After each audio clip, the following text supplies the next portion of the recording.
Hello students, मैं संजीव मिश्रा अपने YouTube channel पर आप सभी का हार्दिक स्वागत करता हूं।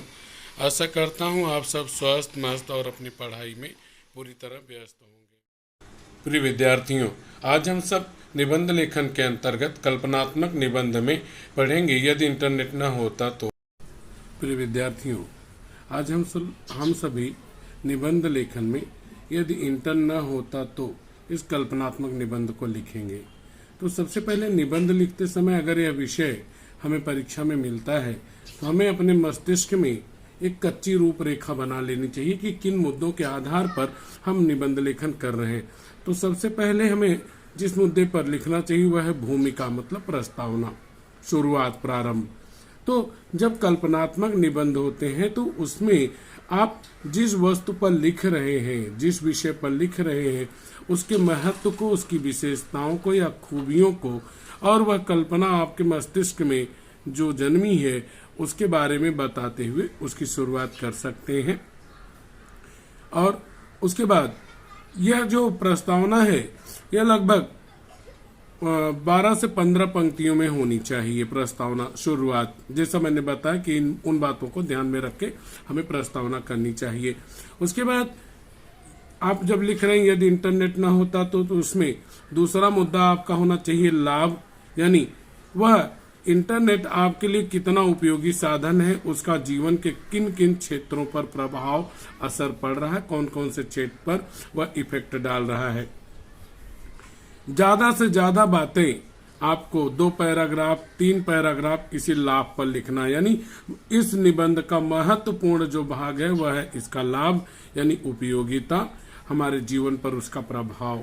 तो कहाँ कहाँ किन किन क्षेत्रों पर इंटरनेट का प्रभाव है, कहाँ कहाँ उपयोगी है वह, क्या उसका महत्व है, क्या खूबियां हैं, उन सभी का वर्णन आपको इसी दूसरे पैराग्राफ में करनी चाहिए, 2-3 पैराग्राफों में। तीसरा है हानि, यानी नुकसान क्या क्या हो रहा है, यह संक्षेप में ज्यादा से ज्यादा 8-10 पंक्तियों में हमें लिखना चाहिए। अगर नहीं भी लिखते हैं यहाँ कल्पनात्मक निबंध में उसकी हानि तो भी चल जाता है, लेकिन लिखना जरूरी है कि यह भी तो उसी से हो रहा है। अंत में उपसंहार, मतलब समापन, एंडिंग। तो यहाँ समापन में, एंडिंग में, उपसंहार में आपको कंक्लूजन करना होता है कि वास्तव में इंटरनेट अगर नहीं रहेगा तो उससे क्या नुकसान उठाने पड़ सकते हैं। प्राय बच्चे पूछते हैं कि सर कितने पेज का होना चाहिए, कितने पैराग्राफ का होना चाहिए। कम से कम निबंध जो है वह 2-2.5 पेज तक जरूर होना चाहिए, लेकिन कुछ भी लिख देना निबंध नहीं होता है। यह बात मैं स्पष्ट कर दूं। निबंध में जो विषय दिया गया है उस विषय पर आधारित बातें होनी चाहिए, उससे संबंधित बातें होनी चाहिए और बातों का पुनरावर्तन नहीं होना चाहिए। बार बार घूम घूम के वहीं पर जहां से चले वहीं नहीं पहुंचिए, बल्कि एक फ्लो होना चाहिए, यानी प्रवाह होना चाहिए। तो आइए हम लोग शुरुआत करते हैं इस निबंध के बारे में। तो शुरुआत में आपको केवल हेडिंग डाल करके या यहां से शुरू करना चाहिए, पैराग्राफ से। ये मुद्दे लिखने जरूरी नहीं है। शुरुआत इसी तरह से, पहले मैंने यहाँ पर उसकी विशेषताओं को, खूबियों को बताया इंटरनेट की, और अपने मन में उपजी जन्म लेने वाली कल्पना के बारे में। आज का युग विज्ञान और उसके चमत्कारों का युग है। पिछले कुछ वर्षों में जो सबसे बड़ा आविष्कार माना जाता है वह इंटरनेट है। सही बात है, अगर हम कहें कि इंटरनेट इस सदी का सबसे बड़ा आविष्कार है तो अतिशयोक्ति नहीं होगी। इंटरनेट ने मानव जीवन को आसान बना दिया है। इंटरनेट एक ऐसा माध्यम है जिसने दुनिया के सभी लोगों को आपस में जोड़ दिया है, यानी यहाँ पर मैंने उसकी विशेषताओं को बता दिया। अब उसका अर्थ क्या होता है इंटरनेट का, वह मैंने बताया है। इंटरनेट को नेट भी कहा जाता है, जिसका अर्थ होता है जाल। तो जिस तरह से जो जाल होता है, मकड़ी का जाला होता है, उसी तरह से इंटरनेट भी एक जाल के समान है जिसके असंख्य धागे होते हैं और उसने पूरे विश्व के लोगों को आपस में जोड़ दिया है। बराबर है कि पूरी दुनिया हमारी जेब में घूम रही है। आज इंटरनेट हमारी अनिवार्य आवश्यकता बन गया है। यानी अगर खाना पीना ना मिले चलेगा, लेकिन अगर इंटरनेट हमारे मोबाइल में नहीं है तो हम किसी काम के नहीं, ऐसा हमें लगने लगता है। लोग आज इंटरनेट पर निर्भर होते जा रहे हैं, डिपेंड होते जा रहे हैं। ऐसे समय में लोगों की इंटरनेट पर निर्भरता को देखकर मेरे मन में एक दिन एक कल्पना का जन्म हुआ कि यदि इंटरनेट न होता तो यहाँ पर विशेषताओं को बताकर, खूबियों को बताकर उसके बाद बताइए कि मेरे मन में इस कल्पना का जन्म हुआ, क्योंकि यह कल्पनात्मक निबंध है। अब दूसरे मुद्दे को हम लोग विस्तार में लिखेंगे कि इंटरनेट से हमें क्या लाभ मिल रहा है, कहाँ कितना उपयोगी साधन है, उसका हमारे जीवन पर प्रभाव क्या है। तो यहाँ पर इतने में मैंने लिखा है कि इंटरनेट का उपयोगी साधन हमारे लिए कैसे है। इंटरनेट से आज सभी लोग परिचित है, बच्चे हों, बड़े हों, बूढ़े हों, जवान हों, स्त्री पुरुष, सभी इंटरनेट को अच्छी तरह से जानते हैं, समझते हैं। आजकल इंटरनेट पर लोगों की निर्भरता इस तरह बढ़ गई है कि भोजन के बिना वे एक दिन रह सकते हैं, परंतु इंटरनेट के बिना नहीं रह सकते। सही बात है, इंसान जो है कार्य ही नहीं कर पाएगा कोई अगर इंटरनेट नहीं है। एक वक्त खाना नहीं खाएगा चलेगा। आज के समय में छोटा या बड़ा सभी कार्य बिना इंटरनेट की सहायता के पूरे नहीं हो सकते हैं, यह भी एक सच्चाई है। तो यहाँ पे उसके महत्व को, उसकी उपयोगिता को मैंने बताई है। व्यक्ति घर पर बैठकर अपना काम, कोई भी काम इंटरनेट की सहायता से कर सकता है। इंटरनेट मनुष्य को विज्ञान द्वारा दिया गया सर्वश्रेष्ठ उपहार है। सही बात है, बहुत सारी खोजें हुई हैं, लेकिन इंटरनेट जैसी महत्वपूर्ण खोज आज तक नहीं हुई, जिसने घर बैठे हमको पूरी दुनिया से जोड़ दिया। सहायता से कर सकते हैं। इंटरनेट मनुष्य को विज्ञान द्वारा दिया गया सर्वश्रेष्ठ उपहार है।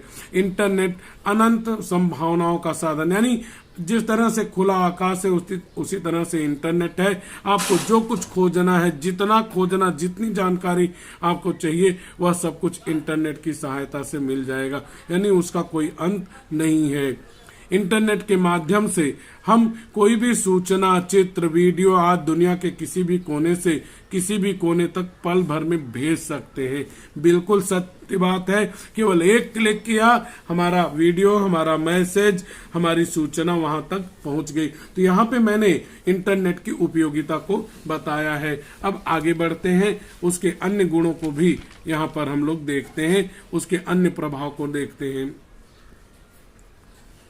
इंटरनेट की सबसे अधिक उपयोगिता संचार के क्षेत्र में। संचार मतलब संदेश का आदान प्रदान। इंटरनेट संदेश भेजने और प्राप्त करने का सबसे सरल और सस्ता साधन है। बिल्कुल, एक पत्र भेजने आप जाएंगे तो वहां पे आपको काफी पैसे खर्च होंगे, लेकिन एक मैसेज आपने टाइप किया और व्हाट्सएप पे 50 लोगों को भेज दिया, फेसबुक पे डाल दिए तो हजारों देख लिए, यूट्यूब पर डाल दिया तो सैकड़ों लाखों देख लिए। इस तरह से वह सरल और सस्ता आसान तरीका है। लाखों करोड़ों लोग फोन और मोबाइल पर इंटरनेट के माध्यम से बातचीत कर रहे हैं। बिल्कुल, अगर इंटरनेट, मोबाइल इत्यादि से निकाल दिया जाए तो वह डब्बा हो जाएगा, किसी काम का नहीं। हम दुनिया के किसी भी कोने में बैठे अपने परिवार वालों, सगे संबंधियों तथा मित्रों से बात कर सकते हैं। बिल्कुल सही है। वर्तमान समय में व्हाट्सएप और फेसबुक की सहायता से लोग एक दूसरे से संपर्क बढ़ा रहे हैं और सूचनाओं का आदान प्रदान कर रहे हैं। बिल्कुल सत्य है कि इंटरनेट ने ही ये सारी सुविधाएं हमारे लिए उपलब्ध करवाई हुई हैं। आजकल ऑनलाइन शॉपिंग का चलन मतलब प्रचलन, फैशन भी बहुत बढ़ गया है। लोग घर बैठे अपनी मनपसंद वस्तुएं मंगवा सकते हैं। इंटरनेट के बिना इसकी कल्पना भी नहीं की जा सकती। सही बात है कि अगर इंटरनेट नहीं होता तो आप अपने संदेशों को लाखों करोड़ों तक नहीं पहुंचा पाते, लाखों करोड़ों से आप नहीं जुड़ पाते। यह इंटरनेट ही है कि जो आपको दुनिया से जोड़े हुए है। आप अपने सगे संबंधियों से जुड़े हुए हैं, वीडियो उनको भेज रहे हैं, उनके संदेश प्राप्त कर रहे हैं, और साथ ही साथ में घर बैठे ऑनलाइन शॉपिंग भी आप आराम से कर रहे हैं। यदि इंटरनेट नहीं होता तो ये सारी कल्पनाएं ही रह जाती, सच्चाई में नहीं बदलती। इंटरनेट ने संपूर्ण विश्व को एक दूसरे के नजदीक लाने का महत्वपूर्ण कार्य किया है। पूरी दुनिया एक दूसरे के करीब है। अमेरिका में बैठा हुआ जॉर्ज जो है वह फेसबुक पे हमसे मिलता है और हम उससे उसके फ्रेंड बन जाते हैं और संस्कृतियों का आदान प्रदान हम कर लेते हैं। भाई तुम्हारे यहाँ ठंडी पड़ रही है, हमारे यहाँ गर्मी पड़ रही है, तुम्हारे यहाँ कोरोना की यह स्थिति, हमारे यहाँ कोरोना की यह स्थिति है। सूचनाओं का आदान प्रदान हो जाता, पूरी दुनिया एक दूसरे के नजदीक पहुंच गई।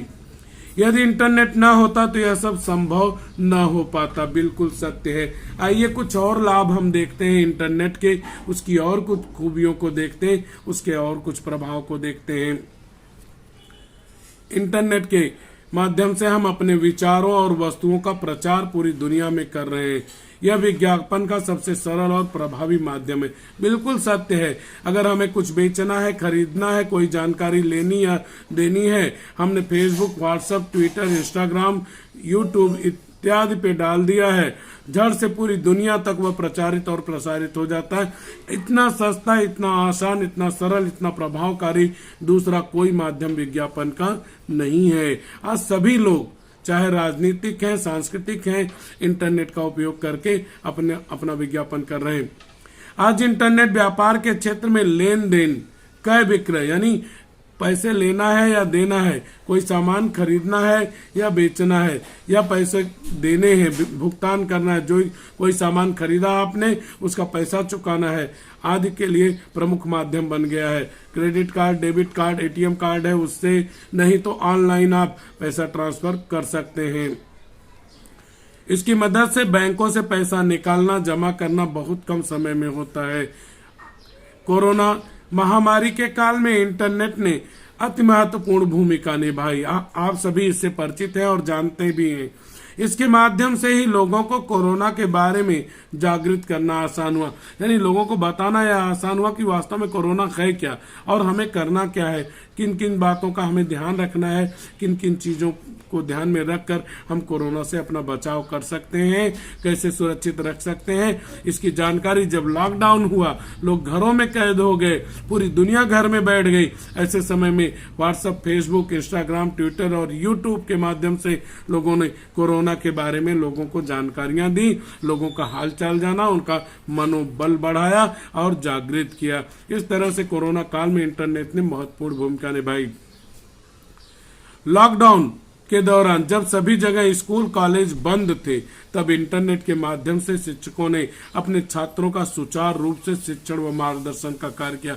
बिल्कुल सही है कि विद्यार्थियों की शिक्षा का नुकसान न हो, उनका शैक्षिक वर्ष खराब न हो, इसके लिए विद्यालयों ने, स्कूलों ने, कॉलेजों ने, यूनिवर्सिटियों ने इंटरनेट की सहायता से, किसी ने गूगल के माध्यम से, किसी ने जो है माइक्रोसॉफ्ट टीम के माध्यम से, किसी ने जियो टीम के माध्यम से, या किसी ने जूम के माध्यम, किसी ने व्हाट्सएप के माध्यम से, किसी ने यूट्यूब के माध्यम से अपने विद्यार्थियों से संपर्क किया और अपने विद्यार्थियों की शिक्षा सुचारू रूप से चलाई, उनको गाइडेंस दिया। यदि इंटरनेट न होता तो छात्रों की शैक्षिक प्रगति बाधक हो जाती, यानी उसमें रुकावट पड़ जाती। आइए कुछ और लाभ देखते हैं। अन्य क्षेत्रों में, किन किन क्षेत्रों में इसका और प्रभाव पड़ रहा है। इंटरनेट मनोरंजन का बहुत अच्छा साधन है। इसकी सहायता से गीत, संगीत, नृत्य, गेम्स, फिल्म आदि का मुफ्त में आनंद लिया जा सकता है और अपनी बोरियत को दूर किया जा सकता है। तो बड़ा आसान तरीका है, इंटरनेट है मोबाइल में, आप गेम्स खेल सकते हैं, गाने सुन सकते हैं, डांस इत्यादि देख सकते हैं, सीख सकते हैं, गेम्स खेल सकते हैं, फिल्में देख सकते हैं, और यह सब फ्री ऑफ कास्ट आपको मिल जाता है। केवल इंटरनेट भराना होना चाहिए, आपकी जो बोरियत है, उबन है, वह दूर हो जाएगी। शैक्षिक, स्वास्थ्य, पर्यटन, रोजगार, विज्ञापन, ऑनलाइन बिक्री मतलब सामान बेचना, ज्ञान विज्ञान, खेल कूद, भुगतान, यूट्यूब आदि सुविधाएं तथा गूगल से उपलब्ध तरह तरह की जानकारियां हमें इंटरनेट के माध्यम से ही उपलब्ध हो पा रही हैं। बिल्कुल सही है कि शिक्षा से संबंधित, स्वास्थ्य से संबंधित, घूमने टहलने से संबंधित, रोजगार से संबंधित, कुछ बेचना खरीदना है या ज्ञान विज्ञान की बात करना है, खेल कूद आदि से संबंधित है, कुछ आपको पैसा जमा करना है, या यूट्यूब आदि के माध्यम से अनेक जानकारियां आप प्राप्त कर सकते हैं। लॉकडाउन के वक्त ऑनलाइन पढ़ाई से छात्रों का भविष्य बनाना इंटरनेट के माध्यम से ही संभव हुआ। यदि इंटरनेट न होता तो यह सब संभव न हो पाता। अब यहाँ पे लाभ खत्म हुए, अब उसकी कमियां क्या हैं। एक सिक्के के दो पहलू होते हैं। एक तरफ जहां इंटरनेट से अनंत लाभ है, वहीं कुछ हानियां भी हैं। इंटरनेट के कारण व्यक्तिगत जानकारी की चोरी भी हो रही है, यानी जो हमारा पर्सनल डाटा है वह लीक हो रहा है। कुछ लोग इसके द्वारा दूसरों को ठगने का काम करते हैं और क्षण भर में हमारा जो पैसा है, धन है, वह हड़प लेते हैं। लोग अमीर से गरीब बन जाते हैं, धनवान से कंगाल हो जाते हैं। इंटरनेट से विविध प्रकार की बीमारियां भी होती हैं, मस्तिष्क ज्वर या कैंसर भी होता है। इंटरनेट पर कुछ अश्लील सामग्री भी होती है, जिसका प्रभाव छोटे बड़े सभी पर पड़ता है। जो व्यक्ति एक बार इसका प्रयोग कर लेता है, उसे इंटरनेट की ऐसी आदत पड़ जाती है कि अगर वह छुड़ाना चाहे तो भी छुड़ा नहीं पाता। या कुछ कमियां हैं इंटरनेट की, तो कमियों को हमें यहाँ पे ध्यान ज्यादा नहीं देना है, तवज्जो नहीं देना है। एक सिक्के के दो रूप होते हैं, उसी तरह से यह भी है। आइए अब समापन पे चलते हैं, अंत में चलते हैं, उपसंहार करते हैं। तो इंटरनेट के बिना आज के युग में समय बिताना बहुत मुश्किल हो गया। यानी यहाँ पे आपको अपना विचार प्रकट करना है कि वास्तव में इंटरनेट कितना लाभदायक है, कितना हानिकारक है। यदि इंटरनेट ना होता तो आज पूरी दुनिया हमारे पॉकेट में ना होती, पूरी दुनिया जेब में घूम रही मोबाइल के रूप में। आज इंटरनेट के होने ना होने का सवाल ना होकर इंटरनेट आज की आवश्यकता बन गई। मतलब इस बात पे चर्चा करना कि इंटरनेट ना होता तो यह बेफजूल है, बेवकूफ़ी है। वह इसके ना होने का कोई प्रश्न ही नहीं उठता है, क्योंकि इंटरनेट आज हमारी जरूरत बन गया है। आज सारी दुनिया इंटरनेट के जाल में गुथी हुई है। गुथना आप जानते हैं, एक दूसरे में उलझे हुए होना। इंटरनेट जन जीवन से जुड़ गया है, यानी लोगों से जुड़ गया है। हर एक व्यक्ति को, किसान है, मजदूर है, सब को अपने बारे में जानने, कहाँ उनके बारे में कौन सा फैसला हो रहा है, जानने समझने की सारी जानकारियां वहां मिल जाती हैं। इसके बिना किसी का काम नहीं चल सकता। इंटरनेट विज्ञान की अमूल्य देन है, यह हमारा सबसे अच्छा दोस्त है। अंत में मैं यही कहना चाहूंगा कि इंटरनेट के न होने का सवाल ही नहीं उठता। इसके विपरीत इंटरनेट से भविष्य में और भी अधिक सुविधाएं प्राप्त होने की उम्मीद है। इंटरनेट न होने की कल्पना बेतुकी और निराधार है। यानी यह कल्पना करना कि इंटरनेट न होता तो यह कल्पना करना ही बेतुका है, यानी गलत है और इसका कोई आधार नहीं है। बच्चों, अगर आपको मेरा पढ़ाना अच्छा लगा तो वीडियो को लाइक कीजिए, चैनल को सब्सक्राइब कीजिए और वीडियो शेयर कीजिए तथा कमेंट बॉक्स में कमेंट कीजिए कि आपको मेरा पढ़ाना कैसा लगा।